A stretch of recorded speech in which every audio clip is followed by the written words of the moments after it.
Hello everyone and welcome back to my channel my classroom.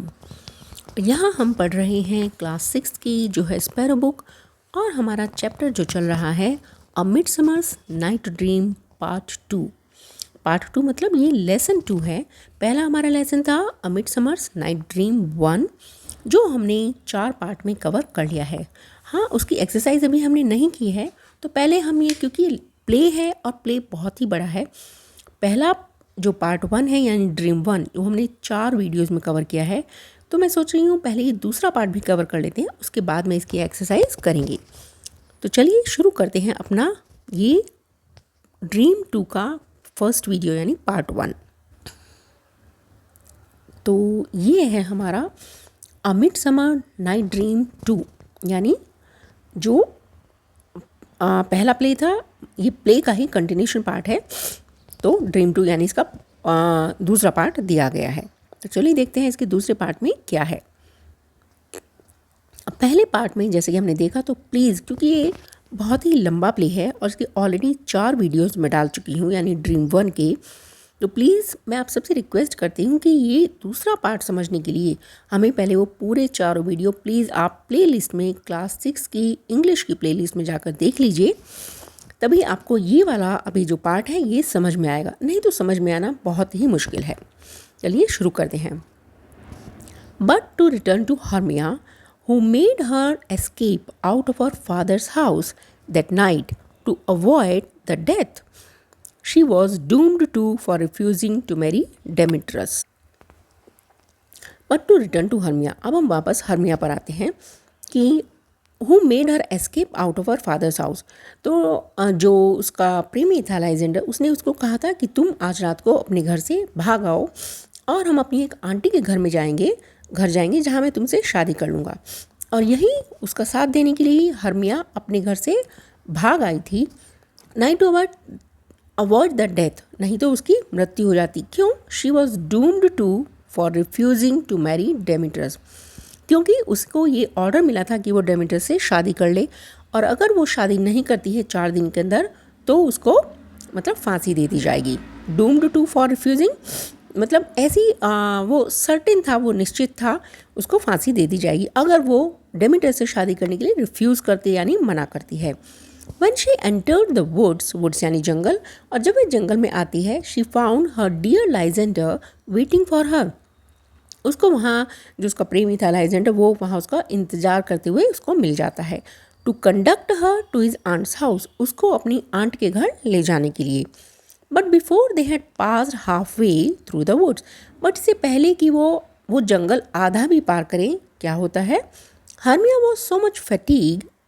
Hermia मतलब fatigue मतलब वो इतनी एक तरह से बहुत थकी हुई होती है, फैटीग यानी बहुत ज़्यादा थकना।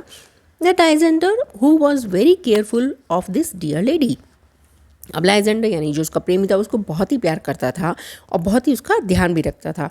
Who had vowed यानी उसने कसम खाई हुई थी, her affection for him even by hazarding her life for his sake, who was very weak and who had her life for his sake।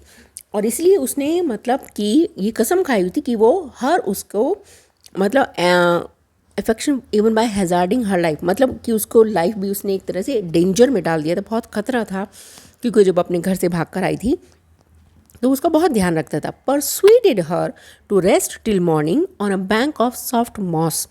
परsuaded मतलब किसी आपको कुछ काम करने के लिए उकसाना। परsuaded तो मतलब उसने उसको उकसाया कि वो ये जो सॉफ्ट मॉस यानी बहुत ही मुलायम सी घास थी, वहाँ पर वो हम सुबह तक रेस्ट करेंगे यानी आराम करेंगे, क्योंकि हर्मिया बहुत थकी हुई थी। And laying down himself on the ground at some little distance, और लाइजेंडर भी वहीं थोड़ी दूरी पर उसके पास ही लेट गए। दे सून फेल फास्ट अस्लीप, और जल्दी ही वो दोनों, क्योंकि बहुत थके हुए थे, वो दोनों सो गए। Here they were found by पक। अब जो पक था जिसको ओबेरॉन ने भेजा था उस आदमी को ढूंढने के लिए जिसने एथेनियन ड्रेस पहनी हुई है और जिससे वो उसकी आंखों में वो फ्लावर का जूस डाल सके।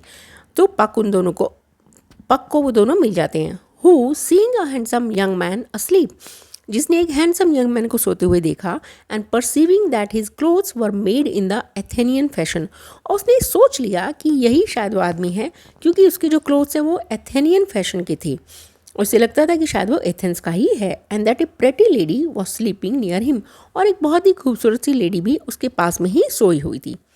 Concluded that this must be the Athenian maid and her disdainful lover, whom Oberon had sent him to seek. तो उसने सोचा कि शायद यही वो लेडी है जो अपने डिसडेनफुल यानी जिसके लवर ने यानी प्रेम ने उसको छोड़ दिया है या धोखा दिया है। whom Oberon had sent him to seek, तो मतलब शायद ये वही लोग हैं जो ओबेरॉन ने उसको भेजा है ढूंढने के लिए। And he naturally enough conjectured that as they were alone together, as in conjecture that, और उसने नेचुरली मतलब उसने ये अब बहुत ही आराम से सोच ले कि ये दोनों वही लोग हैं जिनको देखने के लिए ढूंढने के लिए मुझे उसने ओबेरॉन ने भेजा है। She must be the first thing he would see, और ये पहली ही वो मतलब फर्स्ट थिंग होनी चाहिए जब वह ये जो आदमी है वो अपनी आंखें खोलेगा, वह नहीं अवोक यानी जब वो जाग जाएगा। So without more ado he proceeded to pour some of the juice of the little purple flower into his eyes, और बिना कुछ ज़्यादा सोचे हुए उसने वो जो पर्पल फ्लावर का जूस था वो उसकी आंखों में डालना शुरू किया। But it so fail out that Helena came that way, but वो मतलब कि वो उसके आंखों में जूस डाला था और वो इतना डल गया, वो डाल ही रहा था कि तब तक हेलेना वहाँ पर आ गई। And instead of Hermia was the first object Lysander beheld when he opened his eyes, और instead of Hermia but Hermia के बजाय वॉज द फर्स्ट ऑब्जेक्ट, तो बिहेल्ड मतलब लाइजेंडर ने देखा, फर्स्ट ऑब्जेक्ट क्या था मतलब क्या पहली चीज़ थी वो उसने देखी, when he opened his eyes जब उसने अपनी आंखें खोली। And strange to relate so powerful was the love charm that all his love for Hermia vanished away, और उसका जो जादू था यानी उस जूस का जो जादू था वो इतना पावरफुल था कि उसका जो जितना भी प्यार था हर्मिया के लिए वो सारा वैनिश हो गया, छूमंतर हो गया। And Lysander fell in love with Helena, और लाइजेंडर को हेलेना से प्यार हो गया। तो अभी हम ये इतना ही पढ़ेंगे, और ये सेकंड पार्ट भी बहुत ही बड़ा है बच्चों, तो इसके भी मुझे 3 से 4 वीडियो बनाने पड़ेंगे। तो आप कंटिन्यूअसली ये सारे ही वीडियोस देखते रहिए, तभी ये प्ले बहुत ही अच्छे से समझ में आएगा। तो चलिए मिलते हैं अगले वीडियो में, और अगर अभी तक आपको समझ आ रहा है, अच्छा लग रहा है तो और आपको सीख रहे हैं मेरे वीडियो से, तभी आप मेरे चैनल को लाइक शेयर एंड सब्सक्राइब कीजिए, वरना नहीं कीजिए। एंड बट पढ़ने के लिए सीखने के लिए थैंक यू। मिलेंगे अगले वीडियो में, तब तक के लिए take care and bye bye.